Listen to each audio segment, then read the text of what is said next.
दोस्तों, मेरा नाम लीला है। मैं सिर्फ 22 साल की हूँ। मेरी लंबाई 5.5 फुट है और भाई की लंबाई 5 फुट है।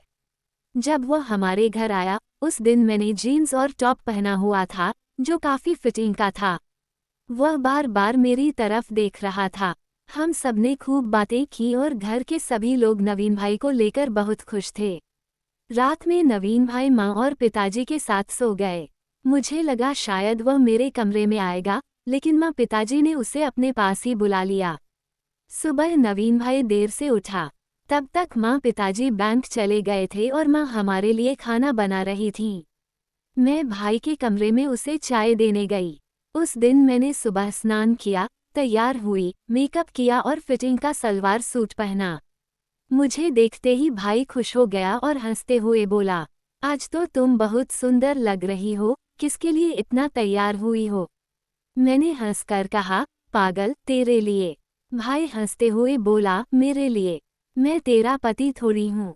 मैंने मजाक में कहा, तू हमेशा मूर्ख ही रहेगा। फिर मैंने उसे चाय दी और बाहर चली गई।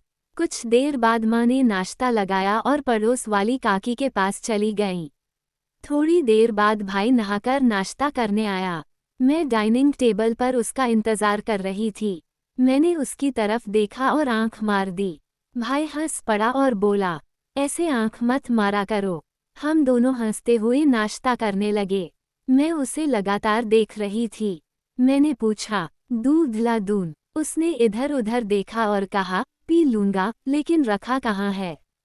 मैंने हंसते हुए कहा, दीदी, तू तो बहुत बिगड़ गई है।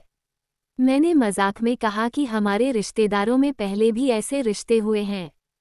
फिर मैंने भाई को मनाने की कोशिश की, लेकिन वह नहीं माना। उसने कहा कि यह पिताजी के विश्वास के खिलाफ होगा। काफी देर बातें करने के बाद हम सो गए। शाम को मैं, माँ और नवीन भाई शहर घूमने गए। पार्क गए, होटल में खाना खाया। पिताजी भी आ गए थे, इसलिए सब थक कर जल्दी सो गए। उस रात नवीन भाई मेरे कमरे में सोया। हम देर रात तक बातें करते रहे।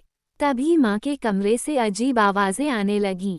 हम देखने गए, लेकिन फिर वापस आ गए और हंसते रहे। अगले दिन फिर वही मजाक, हंसी और बातें। कुछ दिनों बाद अचानक पता चला कि काकी गिर गई हैं और उनके पैर में फ्रैक्चर हो गया है। इसलिए नवीन भाई को गांव जाना था। मुझे बहुत बुरा लगा, लेकिन फिर काका का फोन आया कि मुझे भी कुछ दिनों के लिए गांव बुला लिया जाए। माता पिता मान गए और मैं भाई के साथ गांव चली गई। गांव पहुंचकर सबने हमें प्यार से अपनाया। अगले कुछ दिनों तक मैं काकी की सेवा करती रही। भाई खेत में काम करता और मुझे चिढ़ाता रहता। एक शाम हम खेतों में गए।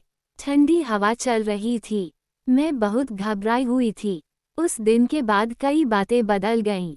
कुछ समय बाद हमारे रिश्ते की सच्चाई सबके सामने आ गई। पहले सब नाराज हुए, लेकिन फिर परिवार ने मिलकर तय किया कि हमारी शादी कर दी जाए, क्योंकि अब कोई दूसरा रास्ता नहीं था। आखिरकार हमारे विवाह हो गए। सच ज्यादा दिन छुपा नहीं रह सकता। अगर आपको ये कहानी अच्छी लगी हो तो लाइक करें, शेयर करें और सब्सक्राइब करें।